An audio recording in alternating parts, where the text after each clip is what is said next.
আসসালামু আলাইকুম, welcome back to my channel. অনেকেই হয়তো আলুর ডাল তৈরি করেছেন, কিন্তু আজকে আমি সিম্পলভাবে এই রেসিপিটি আপনাদের শেয়ার করব। আজকে আমাদের রেসিপি ডিম আলুর ডাল। তো ডিম আলুর ডাল বানানোর জন্য প্রথমেই আমি আলু নিয়ে নিয়েছি।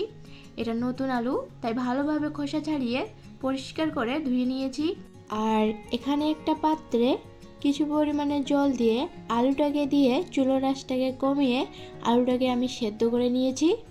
আর আলুটা যেহেতু নতুন, তাই বেশিক্ষণ সময় লাগবে না।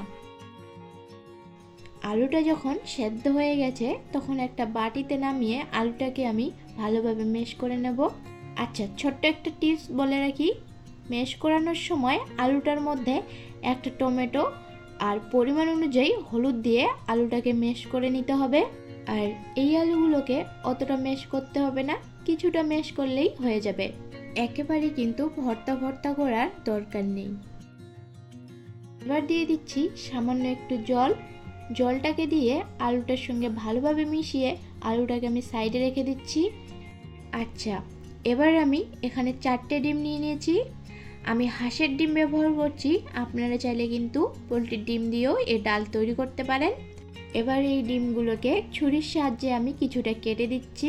প্রতিটা ডিম হাতে নিয়ে এভাবে ছুরির সাহায্যে আমি কেটে দিচ্ছি। এবার এই ডিমগুলোর মধ্যে দিয়ে দিচ্ছি হাফ টিস্পুন লবণ, আর ভালো রং আসার জন্য দিয়ে দিচ্ছি হাফ টিস্পুন হলুদ গুঁড়ো। আপনারা চাইলে কিন্তু ফুড কালারও ব্যবহার করতে পারেন। এবার ডিমটাকে আমি হলুদ আর লবণের সঙ্গে ভালোভাবে মিশিয়ে নিচ্ছি। মেশানো হয়ে গেলে এই ডিমগুলোকে আমরা ভেজে নেব। ফাইনালি রান্নার জন্য আমি এখানে একটা কড়াই বসিয়ে দিয়েছি। এবার দিয়ে দিচ্ছি সর্ষের তেল। তেলটাকে ভালোভাবে একটু গরম করে নিচ্ছি। তেলটা ভালোভাবে গরম হয়ে গেলে এখানে আমি ডিমগুলোকে দিয়ে দিচ্ছি। ডিমটাকে ভালোভাবে আমি উল্টে পাল্টে ভেজে নেব। আমি এখানে ডিমটাকে কড়া করে ভেজে তুলে নিচ্ছি, তবে আপনারা চাইলে কিন্তু ডিমটাকে হালকা করে ভেজে তুলে নিতে পারেন। এবার ওই একই তেলের মধ্যে দিয়ে দিচ্ছি 4টে কাঁচা লঙ্কা, আর সাথে দিয়ে দিচ্ছি 1 চামচ গোটা জিরে, আর দিয়ে দিচ্ছি হাফ চামচ পাঁচফোড়ন। পাঁচফোড়ন থেকে ভালো গন্ধ বেরিয়ে আসলেই এখানে আমি দিয়ে দিচ্ছি একটা পেঁয়াজ কুচি। এই সময় চুলোর আঁচটাকে একটু হাইতে রেখে পেঁয়াজটাকে ভেজে নিতে হবে। এবার চুলোর আঁচটাকে মিডিয়ামে রেখে দিয়ে দিলাম 1 চামচ রসুন বাটা, আর দিয়ে দিচ্ছি 1 চামচ আদা বাটা, আর সাথে দিয়ে দিচ্ছি হাফ চামচ কাশ্মীরি লঙ্কার গুঁড়ো, আর দিয়ে দিচ্ছি পরিমাণ অনুযায়ী লবণ। এবার মশলাটাকে ভালোভাবে একটু কষিয়ে নেব। পেঁয়াজটা যখন এই পর্যায়ে চলে আসবে, এখন আমাদের দিয়ে দিতে হবে সেই ম্যাশ করে রাখা আলুটাকে। আলুটাকে দিয়ে মশলাটার সঙ্গে ভালোভাবে একটু মিশিয়ে নিচ্ছি। এবার এর মধ্যে দিয়ে দিচ্ছি রসুন পাতা। আচ্ছা, এটা অপশনাল, দিলেও হবে না দিলেও হবে। দিয়ে এটাকে আমি ভালোভাবে একটু কষিয়ে নেব।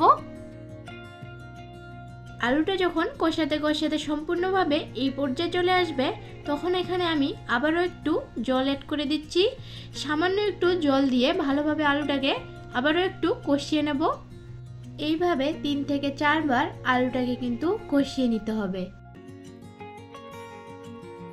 ফাইনালি আলুগুলো কষানো কমপ্লিট। এবার আমি 2 বাটি মেপে মেপে জল দিয়ে দিচ্ছি। আলুর ডালটা একটু ঘনই থাকবে। এবার আমি এর মধ্যে দিয়ে দিচ্ছি ভেজে রাখা ডিম, আর সাথে দিয়ে দিচ্ছি ধনেপাতা কুচি।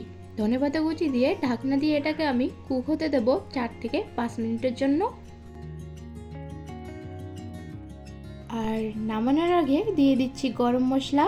গরম মশলা দিয়ে ভালোভাবে ফুটিয়ে নামিয়ে নিলে রেডি ডিম আলুর ডাল।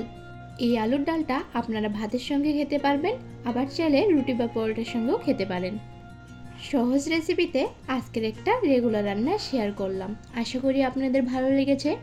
এরকম সহজ সহজ রেসিপি যদি আরও দেখতে চান, তাহলে আমার চ্যানেলটিকে সাবস্ক্রাইব করে পাশে থাকবেন। আর যারা যারা সাবস্ক্রাইব করেছেন তাদেরকে অসংখ্য ধন্যবাদ। আজকের মতো বিদায় নিচ্ছি, ততক্ষণ ভালো থাকবেন, সুস্থ থাকবেন। আল্লাহ হাফেজ।